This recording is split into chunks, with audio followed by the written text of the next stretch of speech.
तो hello guys, how are you all doing? I hope you are all doing well. तो आज की video में हम बात करने वाले एक ऐसे टॉपिक पर जिसके बिना आर्म रेसलिंग की गेम मानो तो वो इम्पॉसिबल है। तो जो टॉपिक पे हम बात करने वाले हैं आज वो है साइड प्रेशर। साइड प्रेशर इतना इंपॉर्टेंट क्यों होता है गेम में? तो as you all know, side pressure इसलिए बहुत ज्यादा इंपॉर्टेंट है क्योंकि साइड प्रेशर के बिना ना टॉप रोल चलता है ना हुक।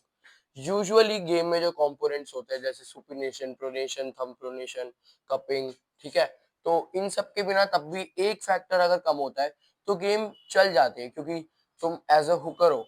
अब तुम्हारी प्रोनेशन नहीं चल रही तो it is not a big deal. तुम अंदर अगर तुम्हारी सुपिनेशन बहुत ज्यादा स्ट्रांग है तो you can play the game. अब मान लो तुम टॉप रोलर हो तो तुम्हें सुपिनेशन की जरूरत नहीं है ऑब्वियसली। पर साइड प्रेशर एक लौती ऐसी चीज है पूरी आर्म रेसलिंग में जो कि होना कंपलसरी ही है। बिना साइड प्रेशर के there is no arm wrestling. क्यों? मैं बताता हूँ। मान लो तुम एक हुकर हो या टॉप रोलर हो या फ्लॉप प्रेशर हो, जो भी हो, अगर तुम्हारा हाथ साइड से इधर जा रहा है रेडी होते ही, तो तुम क्या करोगे? यहाँ से तुम कप कर लो, प्रोनेट कर लो, कुछ भी कर लो, क्या चाहिए होगा तुम्हें रोकने के लिए? Side pressure. ऐसे ही अगर तुम विनिंग पोजीशन में हो, रेडियो होते ही तुमने कप कर दिया, प्रोनेट कर दिया, कुछ भी कर दिया, तुम्हें साइडवेज जाने के लिए क्या चाहिए होगा? Side pressure. तो सबसे पहले हम बात करते हैं स्टांस की।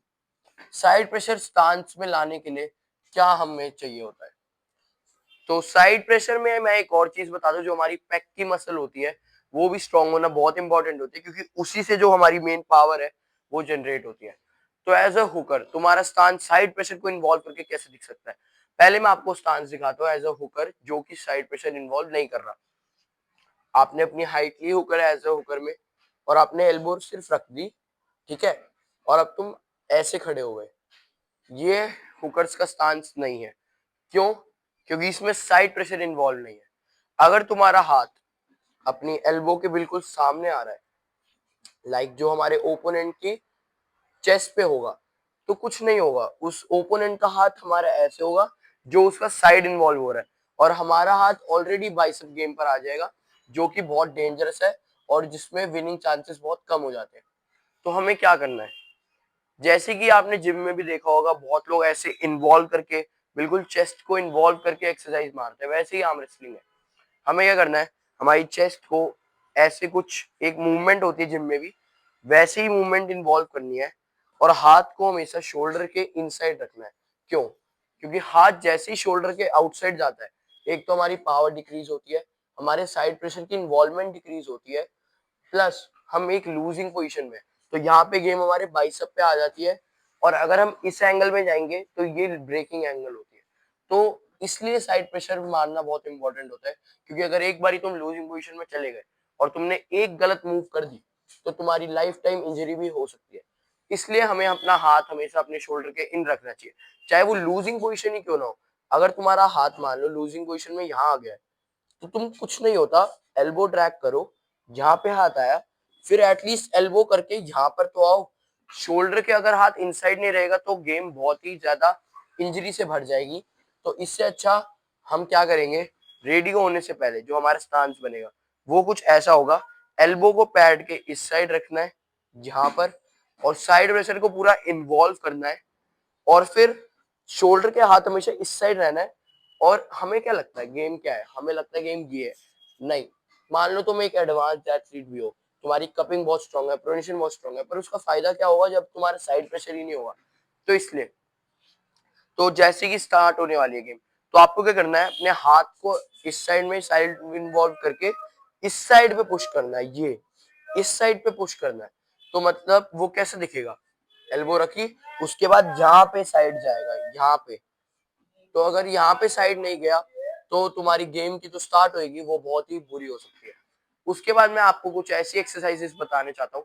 पहले मैं बता देता हूँ कि एज अ टॉप रोलर क्या करना है। टॉप रोलर्स का मेन सेटअप क्या होता है? प्रोनेशन लेते हैं वो, पर उसमें भी कुछ टॉप रोलर्स क्या गलती करते हैं, वो सिर्फ यूं खड़े हो जाते हैं। इससे क्या होगा? इससे तुम्हारी प्रोनेशन तो एक्टिव है पर साइड प्रेशर नहीं है। तो रेडी होते ही अगर हुकर है सामने, मान लो उसके एल्बो यहाँ पर है, उसका साइड ऐसे है, तो रेडी होते ही वो आप पिन पैड के बहुत पास ऑलरेडी पहुंच चुके हो। तो इससे अच्छा हमें क्या करना है? एल्बो को वहीं यहाँ रखा और फिर ये साइड प्रेशर इन्वॉल्व करके इस साइड पे पुश करना है ये।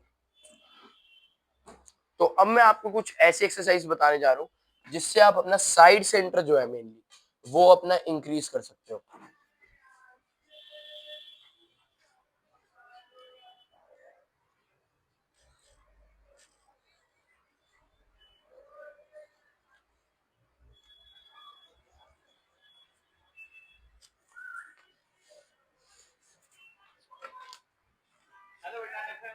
बात करते हैं साइड सेंटर की, तो उसके लिए मैं आपके लिए एक बहुत ही ज्यादा अच्छी एक्सरसाइज लाया हूँ जिसमें हमें कुछ नहीं करना, हमें अपने सिर्फ हमारे रेजिस्टेंस बैंड को हैंड पे ऐसे कुछ होल्ड करना है और इसको जितना मैक्सिमम अपने आप पुश हो सकता है इतना लाए और फिर कुछ भी नहीं करना।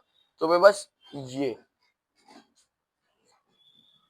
अगर इसके भी तुम होल्ड्स और रेप्स करने लग गए हर हफ्ते में, मान लो 2 बारी भी अगर तुमने एक्सरसाइज ऐड कर ली, तो इससे क्या होगा, लॉन्ग टर्म में जब तुम थोड़े टाइम बाद कोई मैच खेलोगे तो उसमें तुम्हारी जो रेडिगो से पहले स्टांस होगा उसमें आप साइड सेंटर पे बहुत अच्छे से पुश कर सकते हो ओपोनेंट को, जिससे तुम्हारी स्टार्ट 100% बेटर हो सकती है। गाइस आई होप कि मैंने तुम्हें जितना भी समझाया वो तुम्हें समझ आया होगा और तुम्हें ये वीडियो अच्छी लगी होगी। अगर वीडियो अच्छी लगी तो चैनल को अभी जाके सब्सक्राइब कर दो ऐसी और वीडियोस के लिए, और लाइक और कमेंट भी कर देना। तो तब तक के लिए bye, see you in the next video.